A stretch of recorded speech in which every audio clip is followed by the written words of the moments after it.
Hello, Les Arnott here and welcome to the next video that I've created showing you how to use textures. And what we're going to learn in this video is getting a little bit more arty and showing you a few tricks and techniques that you can use using textures to create a picture that would be suitable, say, for a book or a card or something similar. So we're getting more arty with our photographs. So first of all, this is the texture that I'm going to use. And if we go back to the picture, I've already created a selection. If I just turn off the background there, you see I've already selected and made a mask of the actual subject that I want to use, which is the robin. You'll find lots of videos on doing that. We'll try to include one in the magazine so that you can actually see a little bit on tricks and techniques for using the masks. So I'm going to keep the background layer hidden. I'm going to go back to the background layer. I'm going to drag, so I'm going to go back to my image with the texture on. I'm going to use the move tool. So with the move tool selected, I'm going to drag over to this picture and release. So you can see it's gone behind the robin now because I clicked on that background layer, so it's overlaid it on that part of the image. Okay, so I can move this now. I'm going to actually resize it as well slightly. I'm just going to go to the corner, hold down the shift key to keep the perspective. And I want this light area up the top left in the image.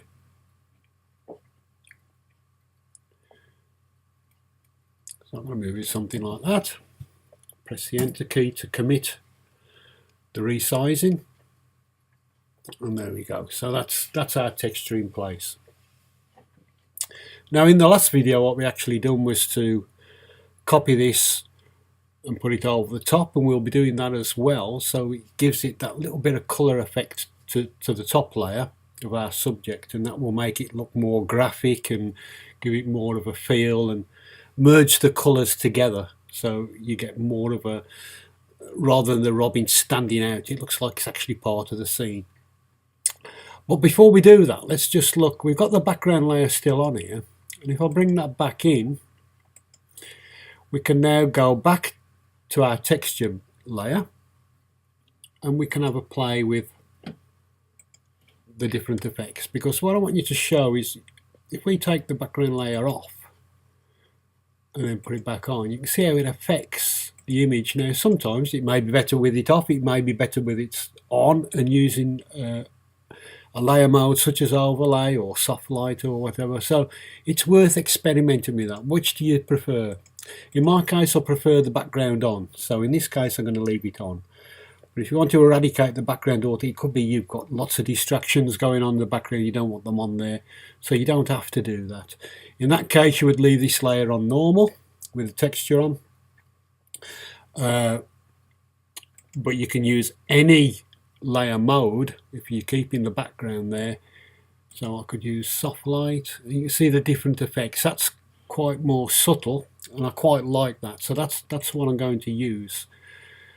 Now I'm going to duplicate this layer, so I'm going to right click, duplicate the layer, so very similar to the last exercise that we done.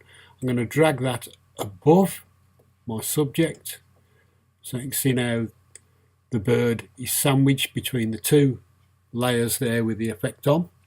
And the beauty of that is I've got control over each one, so if I go to that one below, I can change the opacity on that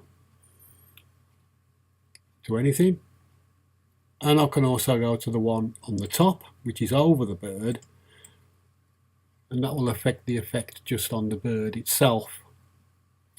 So I actually quite like that. So I'm going to go around 63% there, so it's just giving it that, it looks more graphic, it looks more like not more of a painting effect on it now, and that's what I'm really looking after.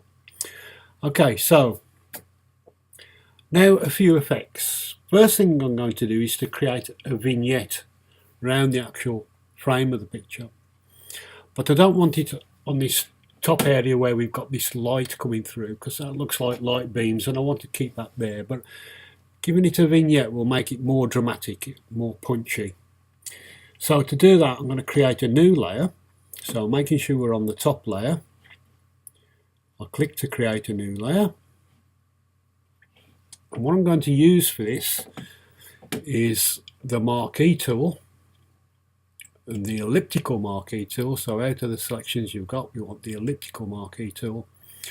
And the way that I use this, you've got the crosshair there, and I get that crosshair so that the left hand side and the top of the crosshair is just touching the sides of the picture, and this will help me get a nice balanced selection. So I'm going to hold down the mouse when I've got that, and I'm going to drag to the opposite corner down the bottom right and do the same again. And when I let go, you can see that it's centered quite nicely on there. Okay, now I have got a feather on this, so I'm just going to take the feather off and do that again. Make sure you've got a feather of 0 set on the bar at the top there. So on the options bar, I'm going to start with this feather to be 0. So I'll just do that again. I'm going to deselect that. See, we all go wrong. So here we go again. I'm going to drag, do the same thing again. You do learn the process twice, so it sinks in more. Now, what I want with this is I'm going to colour the outside of the picture with black. Now, at the moment, if I was to fill that area in, it would, well, I'll show you. If I select the colour black, so I'm just going to click on the default colours, little icon there, which will bring black to the top. And I'll select my paint bucket tool. If I was to click now, it's not what I want, is it? I want it on the outside. So let's just undo that. So what we need to do with this selection now is to invert the selection. And to do that, we go to select on the menu, inverse. And now when I click, you can see I'm getting the selection around the outside. So when you make a selection, and you want the opposite, as in this case, you inverse the selection to get what you want. Okay, so I'm going to remove the selection there, so I go to select, deselect.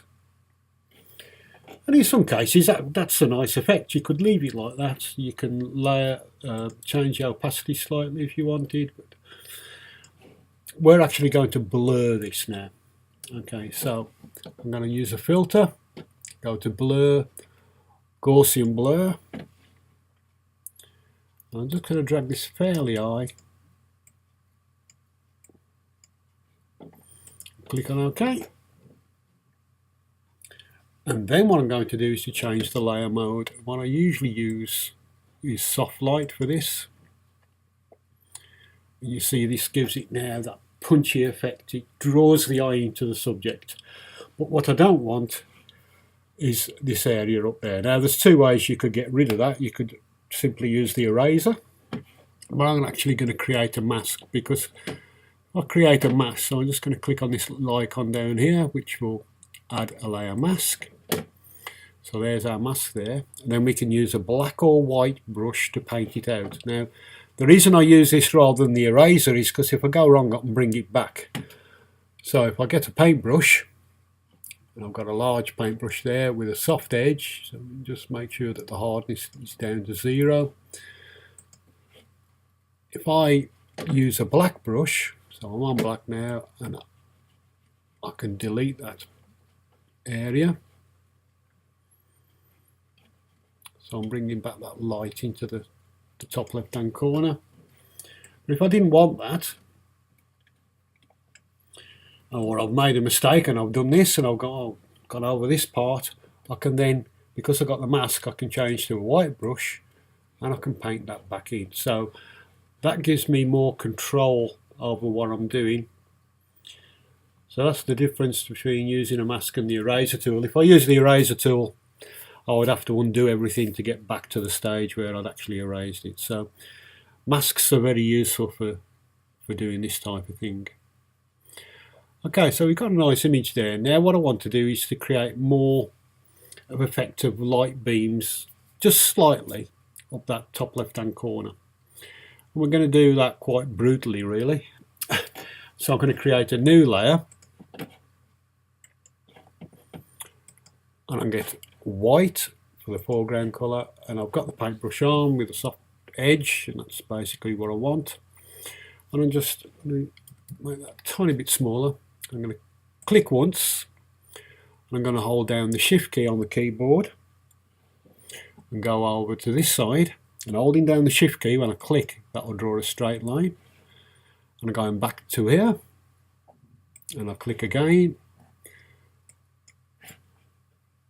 and you see I'm drawing some very crude.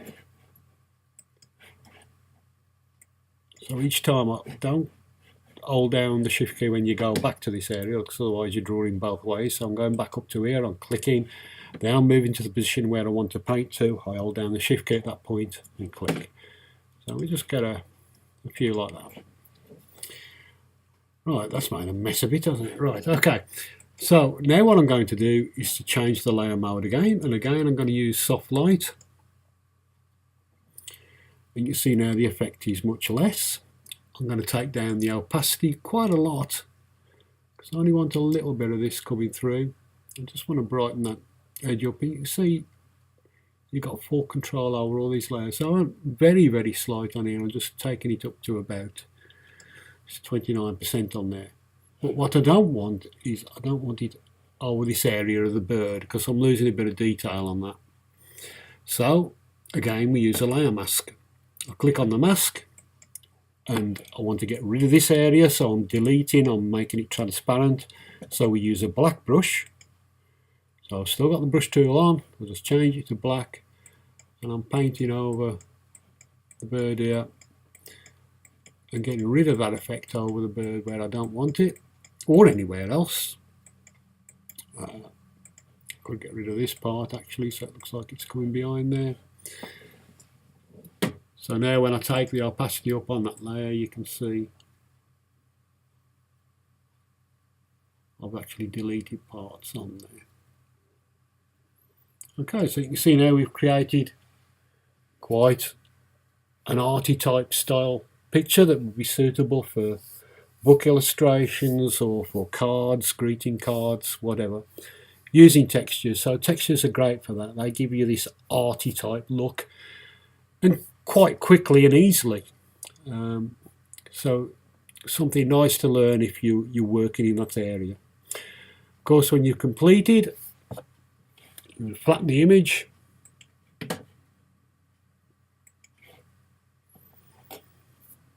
and you're ready to save it under whatever format. Okay, hope you enjoy that, and it's give you a few ideas.